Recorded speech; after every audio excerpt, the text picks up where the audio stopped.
And then when we did have that meal every day, it was talk. It was just what's on your mind. And there was no topic that was never allowed. Think of the most awkward topic that you could ever have with your child. I was willing to have that topic.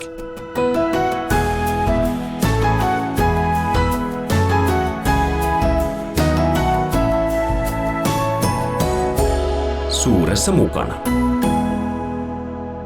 Okay, this time we are talking rally English in Suuressa mukana program. I tried to teach also rally English to our guests who are here, but I don't know how well they can speak rally English. But hey, let's give them anyway chance to talk just their own way.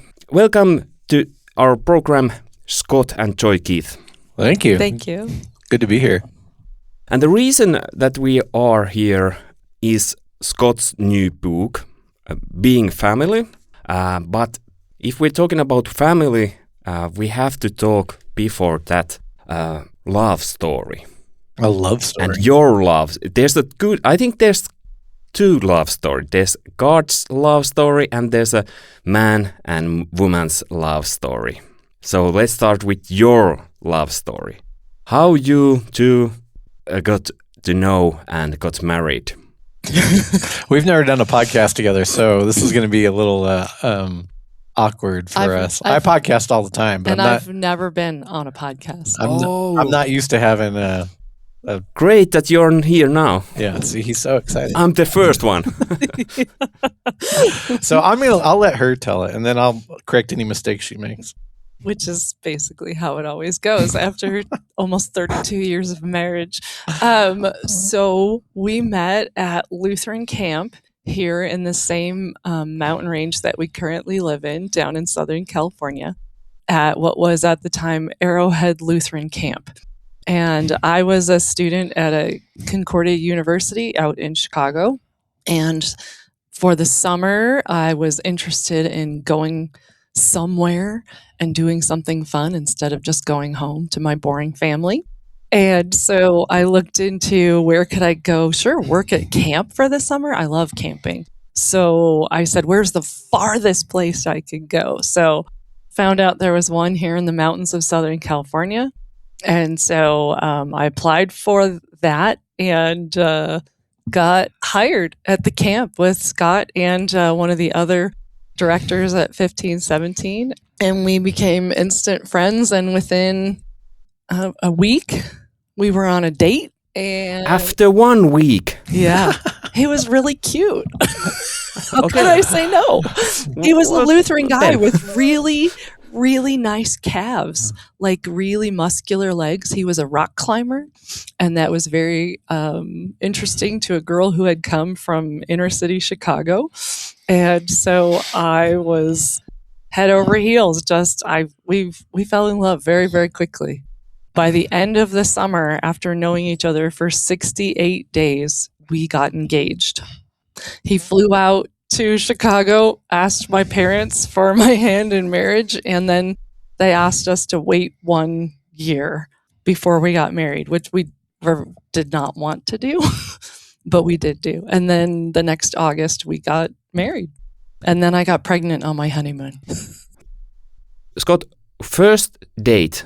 Did you go to climbing or something? Kind of, not really. I forgot what we did. I probably took her because I lived in Lake Arrowhead when she got there. I was one of the program directors for the camp. One of the people that hired her to come out. So he was my boss. We don't do this in 2026 because of the power imbalance, but I was her boss. I don't remember, but we probably went to one of the restaurants that I always go to. Papagayos there. El Cantina del Papagayos in Blue Jay. When it was still in Blue Jay. Yeah. Yeah. There were only, it's a small town. There's like 3 restaurants to choose from. So it's to this day, there's 3 restaurants to choose from there. And so we went there, and then I took her out up on this big rock outcropping that you have to climb up. Not that far. You have to climb up about 10, 12 feet. but you get up to the top and you go out to the edge. I didn't know that she didn't like edges of rocks. I didn't know I didn't like edges and that I had a fear of heights because I'd never been up on anything that high. And then out to the edge, the literal edge. And you can see from this edge, you can see a good portion of Southern California. It's crazy. Like it's like being in an airplane. When it's clear, you can see kind of from like South Orange County, North San Diego, up all the way to LA. As a point of reference, in the 90s when the LA riots were happening and they had all the fires in LA, we could go out to this rock outcropping and look, 100 miles to the northwest, and see the LA fires. And so I took her out there and I showed her my kingdom, the West Southern California, and I said, if you just date me, all this could be yours. And it worked. And then for our 25th anniversary, we actually went and climbed out back up on those rocks. It was very fun. Yeah. Did you start talking already back then about family and getting babies and that stuff? So I think it was both of us when we just initially met. That's pretty much what I had always wanted to be, was a mom. And Scott always wanted to be a dad. Mm-hmm. And so then we figured out very quickly, when you live at camp, you're with each other basically 24 hours a day, minus sleeping time, although we didn't have a lot of that because I was with campers and he would come visit me outside the teepee. Very much against the rules. Against the rules, of which he was enforcing against all the other counselors who would come say hi to me. But we had both figured out that we both wanted to be parents very, very much. And so I think that's probably why I ended up pregnant on our honeymoon. Yeah, I did. We both wanted families. I didn't have the imagination for she wanted 6 kids. Yeah, I thought 6. maybe 2 or 3. I didn't really have that all thought out all that much. I don't think guys put as much thought into that. I knew I wanted to be a dad, and I knew I loved working with kids, and I loved kids, and that it'd be very important to me. But I always say I don't have the imagination that most other people have. And so when I think of kids, I'm just kind of like thinking of this blob that's kids, not like kids, 7 kids with all the names and all this. And and very much she would do that. To me, it was just like, I want kids. I want a family. I don't know exactly what that's going to mean, but she was very, very and I'm like, definite. 6 kids, 6. 4 boys, 2 girls. Yeah. I have all the names picked out, middle names included, and I wanted this blob that was a family. Yeah, and I just knew I wanted a big family because my family was small. I had 2 brothers, and we were not very close. But all I wanted was to have a big family and have it be very close. Very tight, playing cards and games every night, and that's we kind of got that.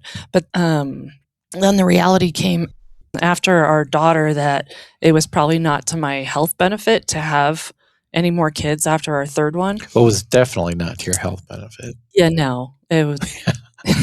He actually thought he was going to be left alone with 3 children when I had our daughter. It was not good, and so.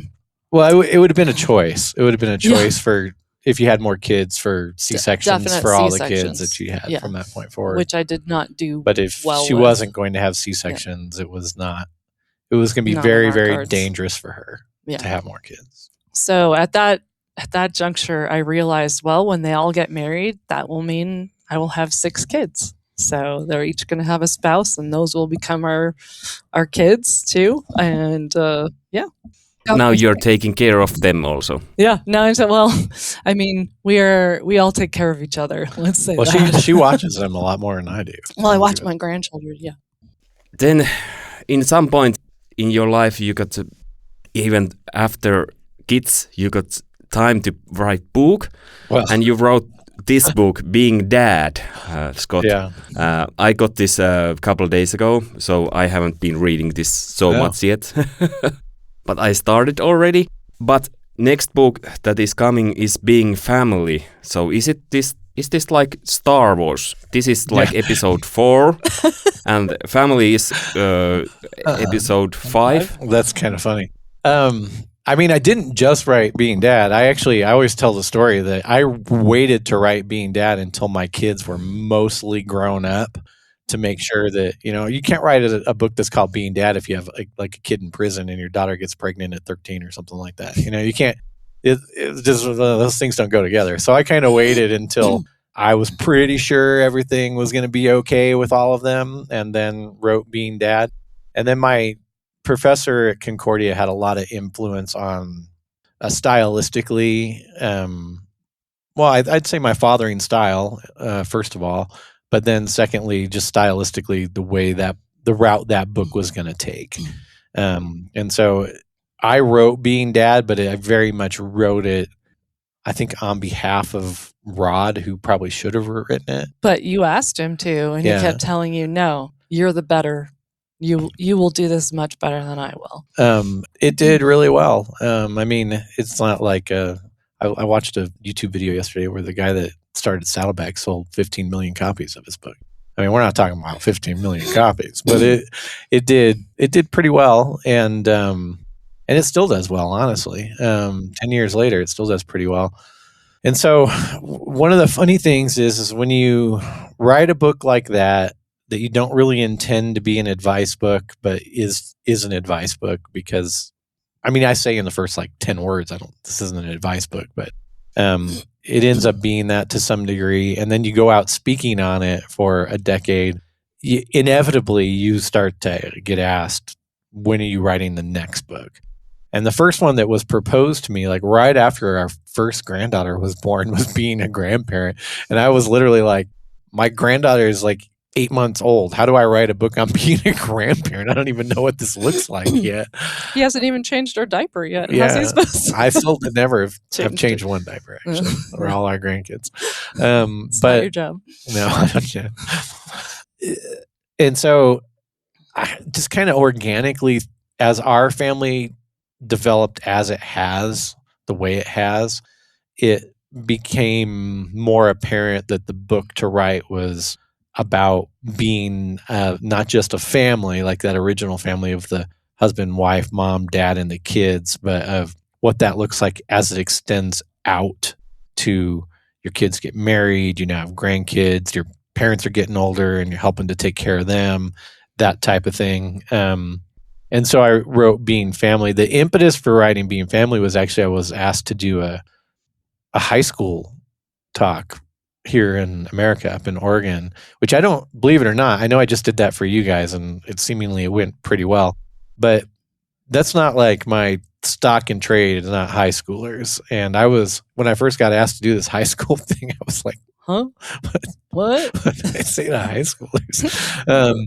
And so, but then I wrote these 2 lectures that were, I mean, you heard sort of the combination of those 2 lectures on the Friday night, the 10 o'clock thing on Friday night that I did there with you guys in Finland. And it was just really about, the fact that God gives these 3 blessings in the garden to have work, to get married, and to have kids, and that generationally these things are being overlooked. And the lecture really hit. I mean, I had pastor after pastor come up to me after that thing and just say how much this message was needed. And so from that point on, I started doing more serious research into the Being Family book, and I sat on it for a year or 2. Yeah, it was a while. Yeah. Because the decision to write a book is a weird decision. I mean, people just sort of take it for granted, but it's a weird thing to say you're going to do, because you're all of a sudden saying, I have enough to say on this that I think people should listen to me. Well, it's also, I'll say it's a very large commitment. Yeah. Also, the way Scott writes, I think, is not typical. So when Scott writes something, he has a photographic memory. So he had in his head the chapters, and then he could go back in and say, in this chapter, I want to make sure I say this, and then I want to make sure I say that, and then I need these resources. And so there's, footnoting and a lot of reading outside of yourself. This isn't all just divine inspiration, right? So a lot of research and reading that he did on the outside. And then that all has to be documented and then put together and he had kept just notes in his phone, and sometimes he would literally be on a jog, and he would call me from his phone while he was running and say, "Can you write this down? I have this thought." And he would tell me, That's true. like, and it's absolutely 100% true. And he would tell me a quote, and he would say, "Just it was put one of this my somewhere, major write it down." disappointments about the Apple Watch. I felt like with the Apple Watch, as I'm running, I should be able to say, "Hey, take a note," and maybe it can do it now, but it was to me it was one of the big reasons I got that thing instead of I loved my Garmin. But got that thing is because it was supposed to be better at that. But so no, I'd still end up just calling me. I'd call her and be like, "What are you doing? time. I need you to write this down." Yeah, he's like, "I don't even care what you're doing. Can you just write this down?" Yeah. How about Joy? What kind of this process have been for you? Because being family, this is really personal topic, and your husband is writing it. Are you reading everything that he writes and then you comment, "Hey, that's too personal"? Oh gosh, no. How it feels? Sure, a couple of chapters after they were done. After he would sent finish. you the marriage chapter. Yeah, you sent me the marriage one. You sent me the one on grandparenting. Yeah. You sent me the one on men getting a job. So to be fair, she had already heard the. I mean, I live this. Yeah, she lives it. I live this. Everything he says is everything we live. And she had already heard the 2 lectures that were the basis of the first 3 chapters. She'd already heard these things. I mean, she heard the first version of the one that got me into trouble in Arkansas, where I said I wanted at least 9 grandkids and I wanted my kids to live close, and I didn't 4 care. miles. I didn't care what this did to their psychology. He said, "You're going to tell your counselor about it. I don't care." She lived it. I'm like, yeah, and no, she lived it our whole lives untrue. as I would say these things to the kids. And I'm the one who told all my children she is. for their entire lives. I said, marry somebody Lutheran. Yeah. And for many years, Scott looked at me and he goes, "Honey, you can't say that to them." And I go, "Why not?" Because here's the deal. I know from personal experience, if they marry a Lutheran, 80% of the arguments that married couples have, you won't have.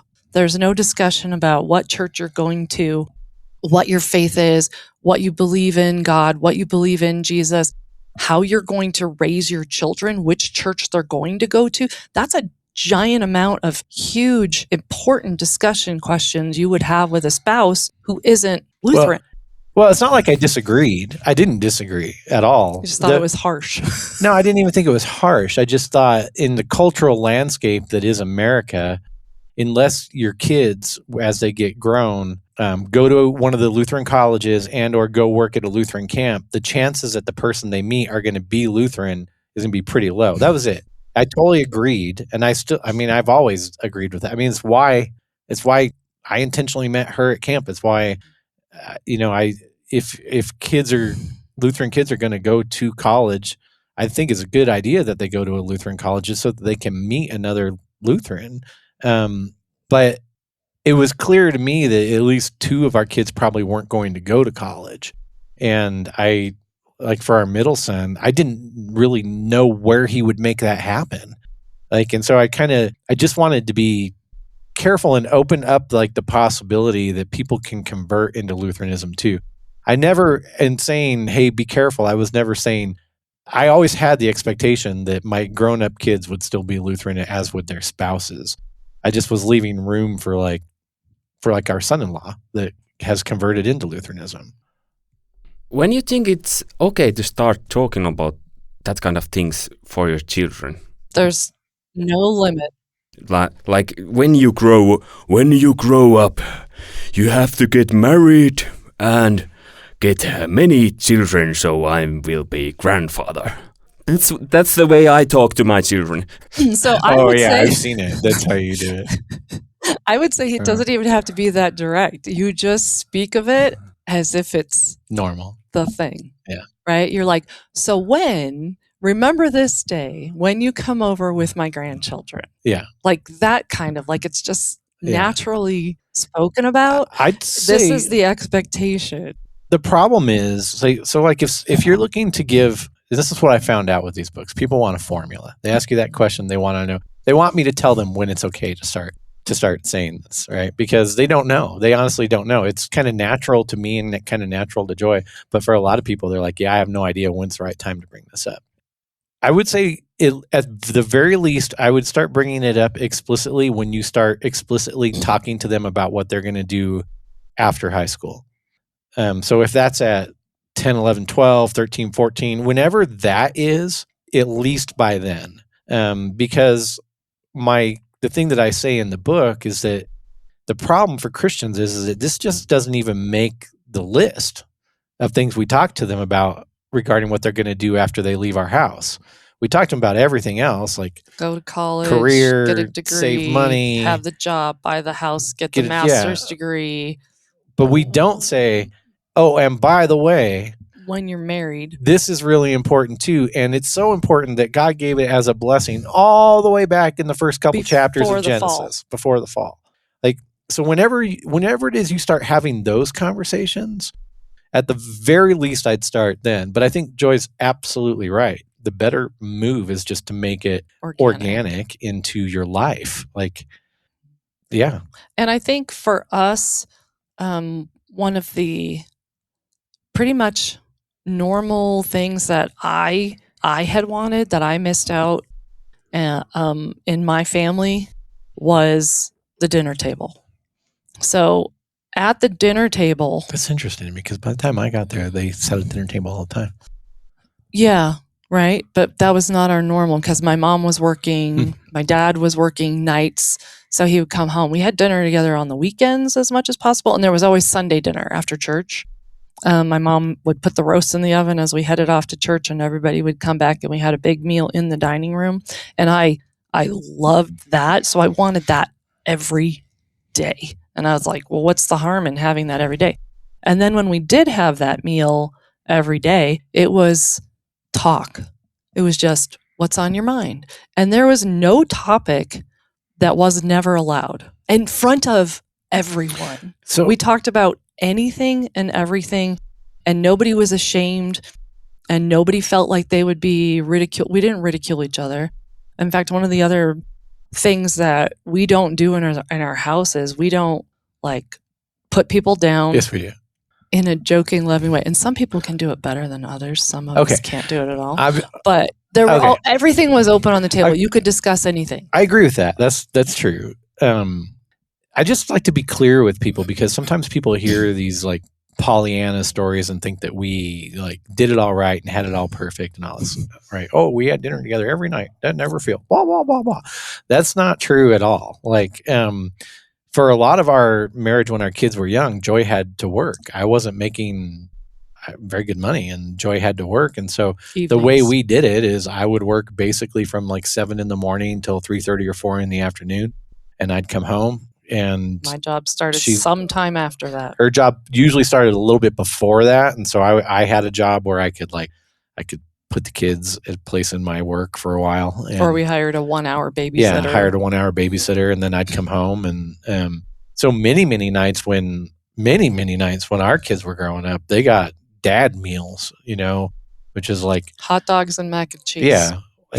Frozen vegetable together. Yeah, I mean, like classic. Yeah, together, but still together. Yeah. Oh yeah. No, mac and cheese and hot dogs together. Yes. Yeah. Oh, there's one called ghetto tacos. That's where you take every part of a taco and you mix it all together in the skillet and you put it in the tortilla. Like I was a king of the dad meals, which were not complicated. I had just worked 8 or 9 hours and I just wanted to get dinner done. And did we sit down at the table? Yeah, we sat down at the table, but these meals were such that probably took 10 minutes to get that done, so it was important. And I do think that's important. And when Joy then didn't have to work, that became more of an official kind of thing. But I think bigger than whether or not we were able to pull off meals every night, which is a great thing if you can, and I highly encourage it, was just, and I tell this to people and they don't believe that I mean it. And I really do mean it. And Joy means it too. Is that there was no topic that I wouldn't talk about with my kids or that she wouldn't talk about with our kids. Like there's just no topic. And it was kind of funny when the guy was interviewing me for the magazine when I was with you guys, this topic came up and he was like, really? And I'm like, no, Really? I don't want them getting their answers from somebody else that I don't know or don't trust or wouldn't agree with. Like, and think now of the most awkward topic that you could ever have with your child. I was willing to have that topic.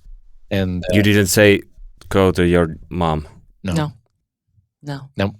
If they brought one to me that I thought was maybe I'm not the best person to ask on that, I would say, let's have that talk with your dad, because I think I have some things to say, but I think he'll also have some different things. There were some things specifically with my daughter when she was 13 or 14 that I definitely wanted Joy to take care of. But one of the hard things there is that I would say, and I don't mean this as an insult to Joy, my daughter prefers having those deeper conversations with me.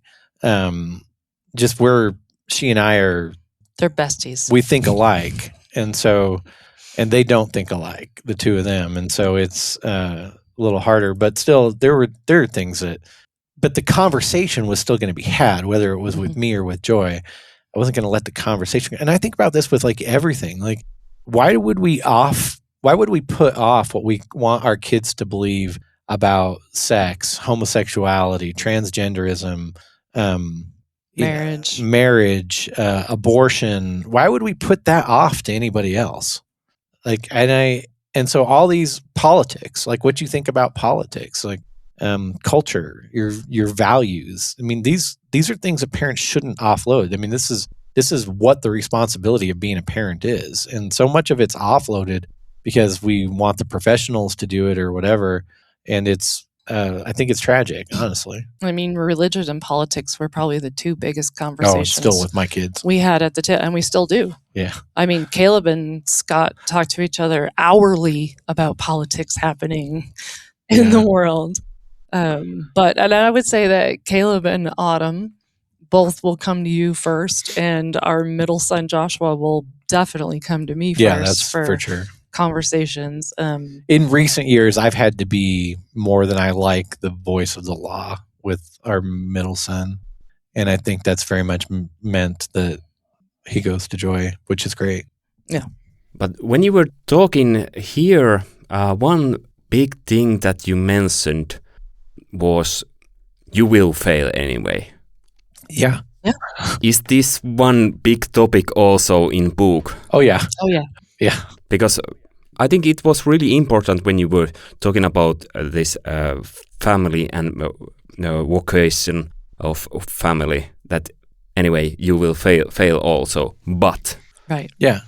I'd say real quick before I know Sure. you're going to have a whole book on this, but I'd say one of the things that I've learned as just a Gen Xer, a wife, a human being, an American, is that nobody does everything right the first time. And that honestly, the failure humbles you and makes you that much better. But then realizing that, okay, this isn't the end. I can do this as many times as it takes me to feel like I got it the way I wanted it. And I'd say there's so many different ways to do that. But Scott had his college students one year read a wonderful book called Shop Class? Is that what you're thinking? Zen. No, right? Shop Class. It was Shop Class as Soulcraft. Yep, Matthew B. Crawford. And at the end of this, the students had to take on a project where they built something with their hands that they had never done before. And you should have seen the chairs that these students built and things. We all laugh at them. Built some amazing things. But you could look at them and go, yeah, a great job. That's better than I could do. But also, like, they learned they all came out so proud of themselves. We had college girls knocking on our door at like 10:30 at night asking to borrow tools. I'm like 21-year-old young ladies asking to borrow tools and bringing over this chair that looked like if, a 2-year-old sat on it, they were going to have shards in their back. The one kid built a guitar box ukulele that was beautiful and worked great. The one girl recorded herself doing a full tune-up on her car, like oil change, spark plugs, the whole 9 yards on her car, and they were just so proud. So And the reason proud. it was important is because they were college students. Nobody had ever told them in their lives that they would have to do something with their hands. They were always told they had to do something with their mind. But Yeah. to answer your question kind of more directly, that one, personally in our marriage, failure and admitting failure, I think, has been hard for Joy originally at the beginning, because in her family there was big consequences for failure. And you didn't talk about anything. I didn't grow up with that. My mom was very gracious and forgiving, and I didn't really grow up with this culture of you couldn't say you messed up. She did. That was hard at the beginning, like first 5 or 10 years of our marriage. That was kind of hard. And getting to know her family more, it made a lot of sense why she wouldn't want to. You went to bed. It was really interesting that you went to bed angry, and then you woke up the next day as if nothing ever happened. Yeah, and I can't do that. And he was like, wait, what? Yeah. Why aren't we talking about this? I didn't sleep at all last night. Yeah. And I'm like, that doesn't work for me. What are you talking about? It's all gone, right? And he's like, no, I'm going to have a heart attack. Yeah. But the reality of just when you decide to get married and when you decide to have a family, the thing that you have to understand is, just like I'm talking about working through this for the first 10 years of our marriage, is that your life is, you're not deciding to get together with somebody and create something perfect. Like, you're deciding to come together with somebody and make something blessed by God, instituted by God, and meaningful, but still as a sinner, which means you're going to mess up. They're going to mess up. You're going to be a bad husband. She's going to be a bad wife. You're going to be a good husband. She's going to be a good wife. Your kids are going to be bad kids. Your kids are going to be good kids. And this is going to be like, you might bounce between these things 26 times in one day, and that this is the reality of life. I recently told my middle son and his wife, who are working through some of this stuff, that, the worst thing you can do when you get married is expect like a lot of special, and perfect, and I'm so happy I'm married. And we have stuff. Date night every single weekend. This time together and all this, and it's like, give me a break, okay? Because marriage and family is still just life, which means about 5% of it is really awful, about 10% of it is really great and joyous, and the rest is somewhere in between where you're just kind of getting it done. It's just life.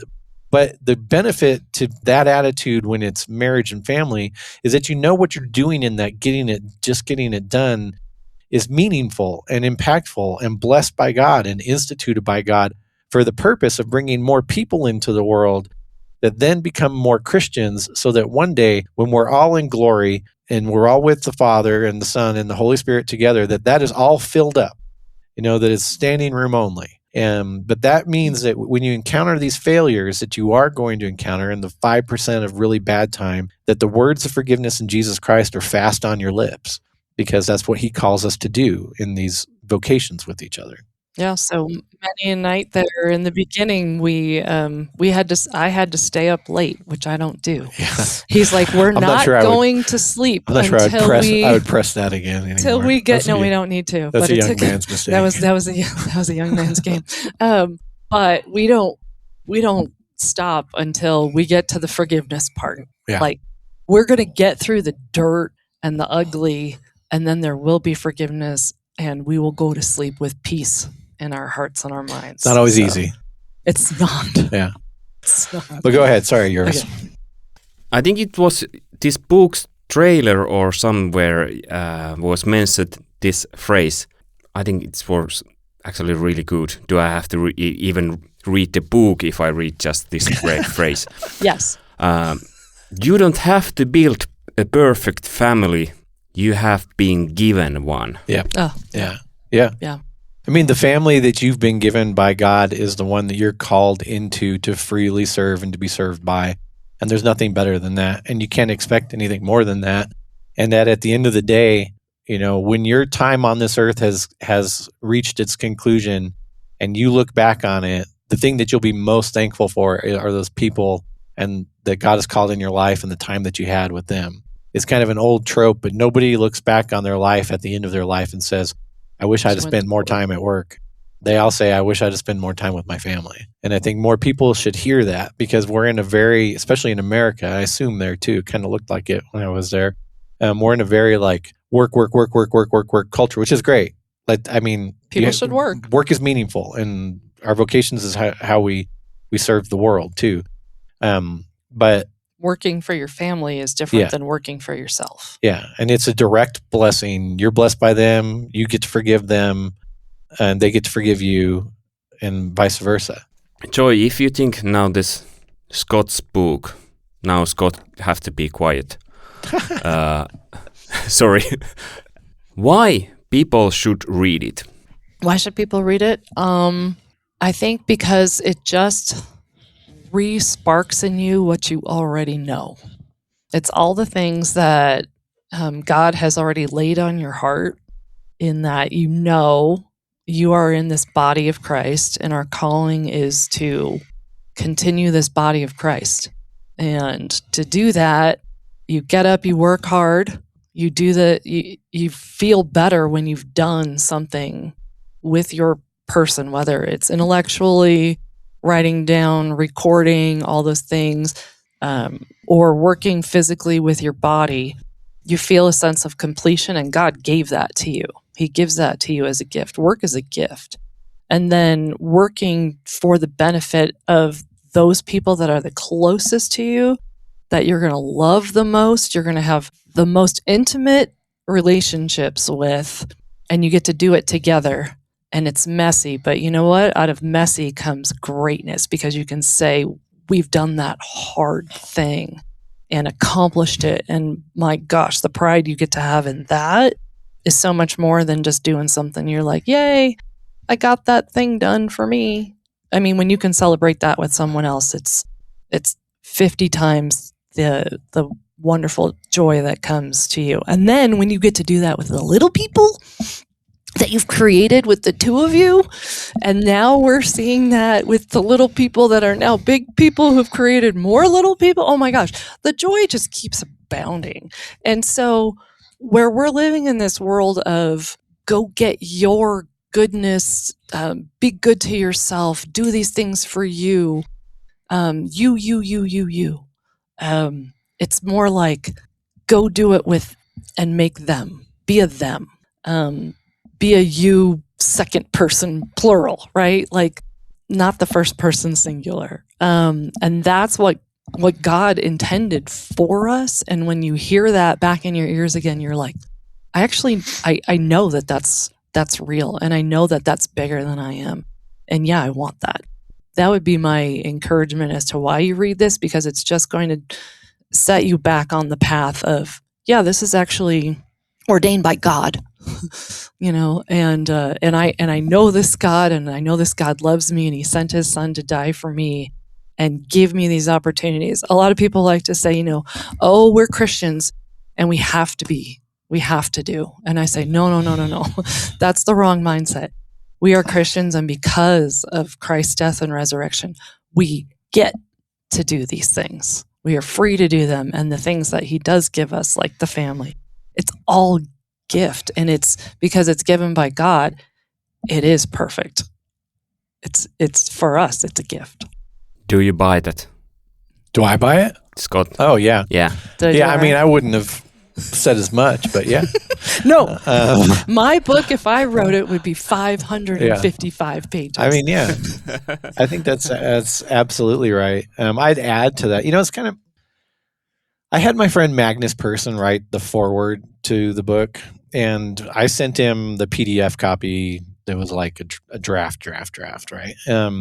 And he told me that he wrote it, but he told me later that when I asked him to do that, he looked at his wife and said, I don't think I can do this. We haven't done this right. Our kids haven't turned out like their kids have turned out on the whole. Now, they have great kids. I'm not, but it's just their life has been different. And he was apprehensive. And then he read the book, and he read how much forgiveness is in it for people that have already done it wrong, quote unquote, right? Or have done it where it just hasn't turned out the way it has for us, and how much forgiveness and grace there is in Christ in the book for that. And I'd say that's why people should read it. Now, at the end of the day, for me, the target audience really is people with young children or kids that are not out of the house yet, and high schoolers, college students, and college students, because this is very much a mindset change. Yeah. What should your mindset be going into it? Now, 20s. I realize if you already have kids, what should you teach your kids' mindset to be, then would be the answer to that. So that's different in a sense than being dad. And for being dad, I was really trying to encourage people that were going to be dads or were dads to kind of really reframe what it meant to be a dad. But I thought at the same time, Caleb's wife was just getting to be our daughter-in-law at the time that Scott wrote Being Dad. And she read it in about she's a very fast reader. She read it in about a day and a half.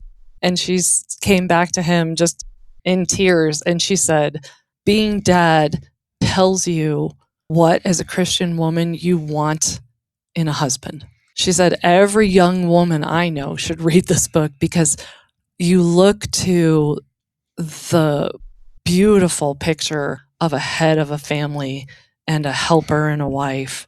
And he is the leader. And I have the joy of being able to be relaxed. Whereas in this day and age, everything is women power. Women can do everything a man can do. And she's like, and we really can't, and we really shouldn't. And this is God's design, is that he is the head, I am the helper. And from that point on, she was like, this makes sense. And so I think that framed her as she became a wife and a mother as well. And she said it, not me. She said it. Okay. Yeah, Scott didn't say it. But I'll tell you, that was many a conversation, but I knew going in, I did not want to be in charge. I didn't even want to be equal. Well, the thing is, I don't want to be different. equal. That's different. Yeah. That's not what being dad doesn't say. Like, you know, in all of your decisions in the house, the man has to make this. That's not what it says. No, that's not even the implication. Nope. The reality is, it's talking about head of the household in terms of what it means to lead the family in faith. And that's what it means. And then I just give some data in there about how important it is for the father to be really, you know, leading the way in the house when it comes to that. Now, this can be a partnership leading the way, but that's fine. But the point of being dad was that all too often in our society, it's just the woman and mom doing everything. And I was trying to encourage men to really step back up. So yeah, because for the Finnish audiences out there, I don't make her submit to like my grocery list and everything. I mean, a little bit, but I ask him what he wants. Yeah. I enjoy. I will say though, I haven't been to a grocery store in a very long time, so I don't even know what my options are. Hey, thanks for this chatting with you. But at the end, I want to ask just shortly, because I was comparing this to Star Wars. If being dad is episode 4 and episode 5 is, I know that you liked Star Wars, and episode 5 would be this being family. What would be episode 6? And after that, we can talk about in future episode 1 and to 3. Wow, I love how you're doing this. Yeah, I mean, the only thing I could think of, and there would have been an argument for doing the one I'm going to say second and being family third. It's just that men are in such a tough spot right now. In general, everywhere in the West, men are just in a tough place. They're not working. They're not getting married. They're not procreating. They're not succeeding in school at the rate that women are.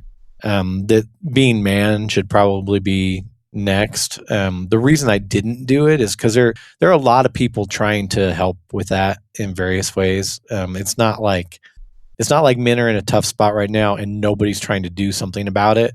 A lot of people are trying to do something about it.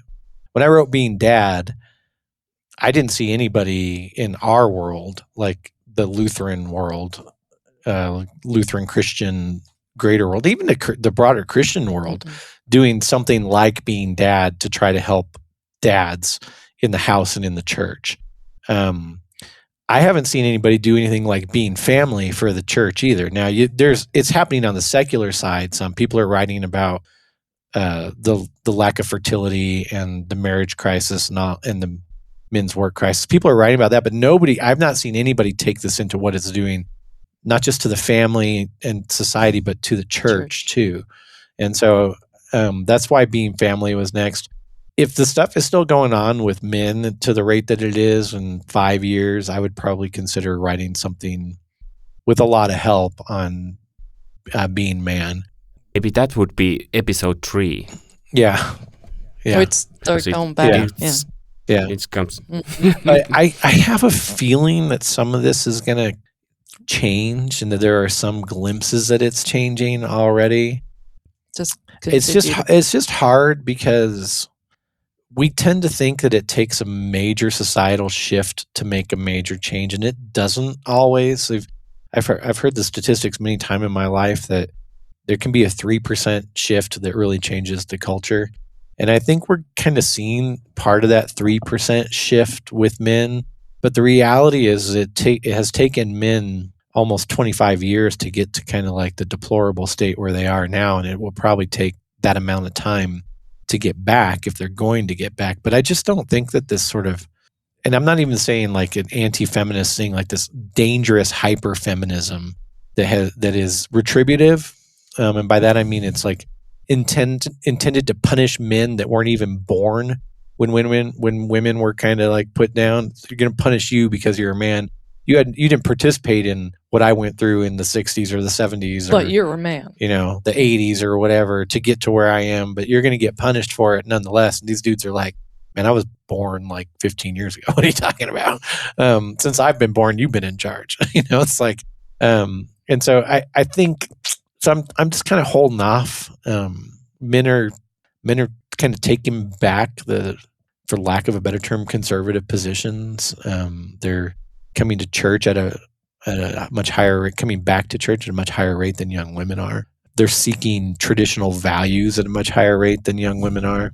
So I just kind of want to see how that plays out. The reality is though, is that they're going to have to decide to become, and I hate to say this because I am one of the people that would say not everybody needs to go to college, but they're going to have to take back the educational posture to at least 50% to make a massive change. In other words, it was fine to say that university education should be equal. Like, the world is 50% men, 50% women. University should be 50% men and 50% women. I guess that was fine. But the reality is that it went to 70% women, 30% men. And for men to actually get some back, to some parity of what I guess was the original goal of equality. That's going to have to change again. And I don't see signs of that changing yet. So same in the workforce. And the more that like AI takes over intellectual jobs, maybe that'll mean that the workforce kind of leans more male again because some of it'll be hands-on. Physical. I don't know. Some of that is yet to be seen, and I'm here to watch, but I'm also getting older. Maybe Caleb will have to write the next book. Well, let's hope that at least someone will write something, and we still will read in future also. Thanks, Joy, and thank you, Dr. Scott Keith. This book, Being Family and Being Dad, can be found. You can find it from 1517.org, and in Finland you can order it from amazon.de. So it's possible to find also there. But hey, thank you for this, and I'll be waiting that book will come also to Finland, so I'm able to read it also. And I think we I can probably send you some. We'll send you. Maybe before that I'll read this. It's a quick read. But I actually wrote something in there too. Oh yeah, she did. All our kids did. Yeah. So you get to read a bit from the whole family. But for our listeners, we will palataan suomen kieleen.